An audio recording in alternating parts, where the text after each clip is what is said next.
Universal Credit Standard Allowance will increase from £92 per week in 25-26 to £106 a week by 29-30, while the Universal Credit Health element will be cut for new claimants by around 50% and then frozen. I am pleased that the OBR confirmed today that real household disposable income will now grow this year. Rachel Reeves's wealth tax gamble, economic strategy or self-sabotage. Before we dive into what could be the most economically illiterate policy proposal of the decade, hit that subscribe button, because Rachel Reeves's budget plans are about to get very interesting, and you'll want to be here when it all inevitably falls apart. Chancellor Rachel Reeves has confirmed what many feared. Taxes on wealthy people will be part of the story in her November 26 budget. Part of the story. What a delightfully vague phrase for what could be one of the most economically damaging decisions in modern British history. When pressed about targeting the wealthy, she didn't deny it. She embraced it. And with that confirmation, speculation has exploded about a potential wealth tax that could hit people with expensive houses, substantial pension pots, ISA savings, or assets like luxury cars. Sounds populist, doesn't it? Tax the rich. Solve the problems. Everyone goes home happy. Except there's a rather inconvenient detail Reeves seems to have overlooked. Wealth taxes don't actually work. Let me give you some numbers that should terrify anyone who cares about Britain's economic future. According to Oliver Jones, head of asset allocation at Rathbones Group, a recurring wealth tax would cost £600 million just to set up and £700 million to administer every year. Every single year. That's not revenue. That's cost. Before the government collects a penny, they are already burning through over £1 billion of taxpayer money. And for what? A tax that has been abandoned by 3/4 of wealthy nations since the 1990s precisely because it doesn't generate the revenue promised and creates massive economic distortions. Here's where the policy moved from questionable to genuinely reckless. Over a quarter of the UK's billionaires are foreign nationals, and an even higher proportion of the very richest fall into this category. These aren't people with deep emotional ties to Britain. They are here because it made economic sense. They are mobile. They have options. And the moment wealth taxes become reality, they'll exercise those options. Rathbones estimates that at least £100 billion in assets could move abroad or into less productive forms if a wealth tax is imposed. £100 billion. That's not just theoretical capital flight. That's the wholesale evacuation of wealth that currently contributes to Britain's economy through investment, spending, and yes, existing taxes. But Reeves and her Treasury team seem to believe they can succeed where France, Germany, Austria, Denmark, Finland, Iceland, Luxembourg, the Netherlands, Sweden, and others have all failed, because that's the list of countries that have tried wealth taxes and then abandoned them. 12 wealthy nations had wealth taxes in the 1990s. Today, only 3 remain: Spain, Norway, and Switzerland. Spain and Norway raise comparatively little revenue from their limited wealth taxes, far less than UK advocates anticipate. Switzerland's the only success story, but here's a crucial detail Reeves conveniently ignores. Switzerland's entire tax system is structured differently, with minimal taxes on income, dividends, and inheritance. You can't cherry-pick one element of their system and expect the same results. The French example is particularly instructive, and one Reeves should study carefully before proceeding. When France replaced its wealth tax with a property tax in 2017, something remarkable happened. The number of eligible taxpayers leaving the country fell to its lowest annual rate since 2005. Even more tellingly, wealthy taxpayers started returning to France. The number rose to nearly 250 in 2018 from around 100 before the reform. France learned what Britain seemed determined to discover the hard way. Punitive taxation doesn't raise revenue. It exports it. Let's talk about the practical nightmare of actually implementing this policy, because the administrative burden is where theoretical policy meets economic reality. Unlike inheritance tax, which is levied once at death, a wealth tax requires constant monitoring. Annual valuations of complex and illiquid assets for thousands of individuals. We're talking about private businesses, art collections, intellectual property, offshore holdings, trusts, and investments that don't have convenient market prices. Jones points out that this process would be costly to administer, difficult to enforce, and would create significant economic distortions. That's diplomatic language, for it would be a complete disaster. Consider what this means in practice. Every year, every wealthy individual would need comprehensive valuations of their entire asset base. Private businesses would need to be valued annually, even though they might only be sold once in a lifetime. Art collections would require expert appraisals. Intellectual property portfolios would need assessment.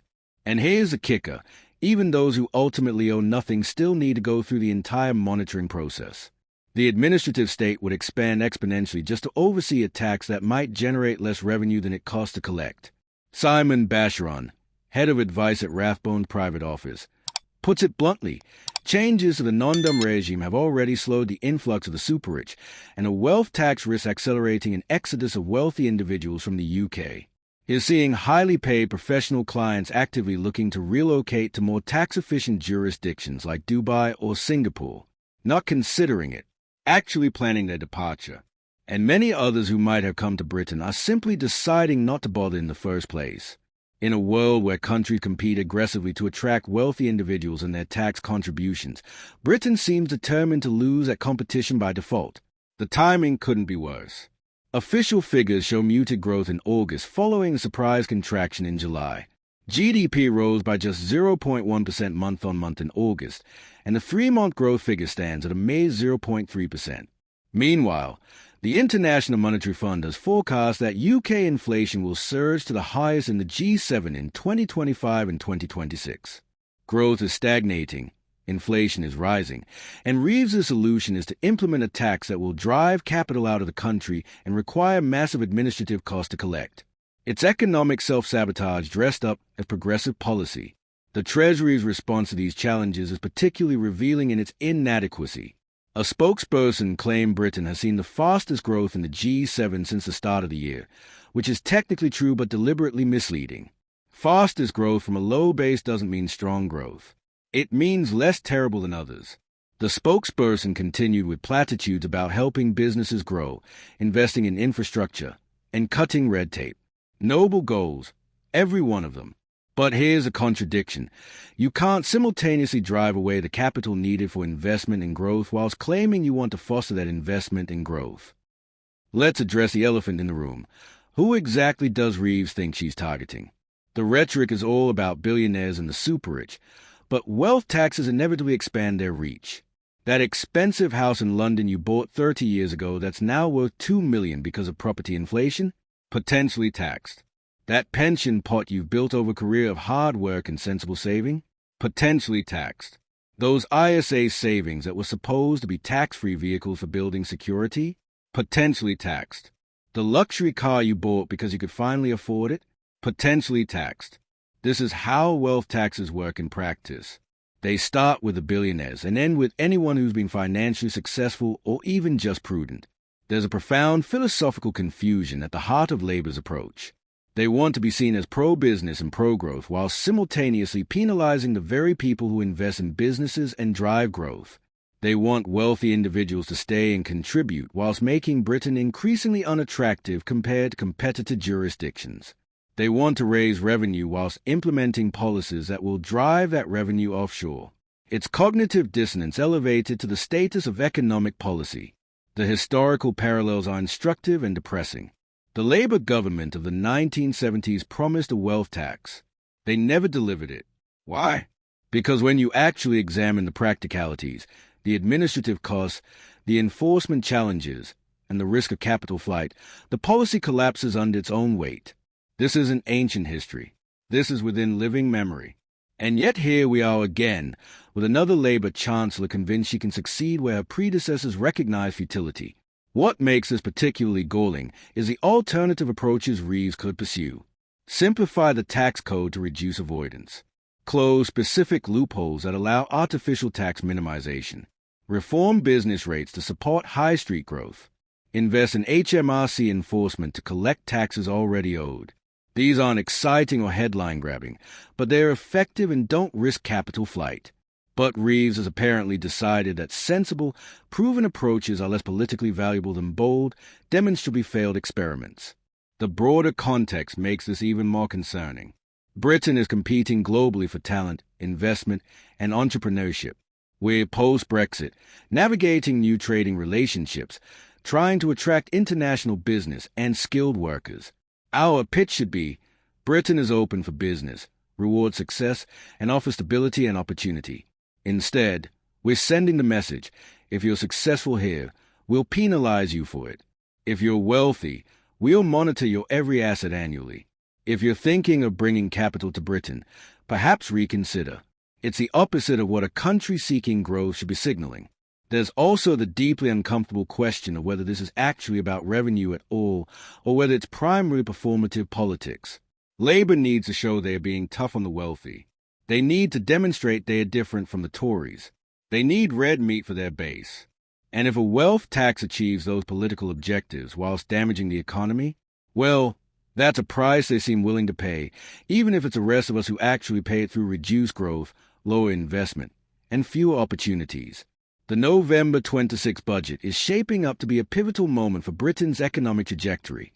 Reeves can either learn from the overwhelming international evidence that wealth taxes are counterproductive, or she can plow ahead with ideological certainty and deal with the consequences later.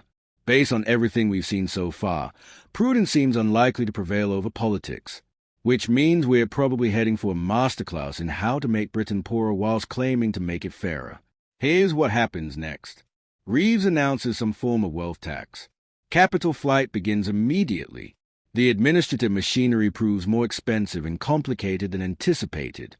Revenue falls short of projections. Economic growth slows as investment dries up. And in a few years, either this government or the next will quietly scale it back or abolish it entirely, just like France did, just like Germany did, just like virtually every other country that's tried this has done. Except by then, the damage will be done, the wealthy will have relocated, and Britain will be left wondering why we thought would be different. Stay subscribed, because when this budget lands and the economic consequences start rolling in, you'll want to be here for the analysis. Reeves is about to conduct an economic experiment with Britain as a laboratory, and we'll be covering every predictable disaster that follows. See you in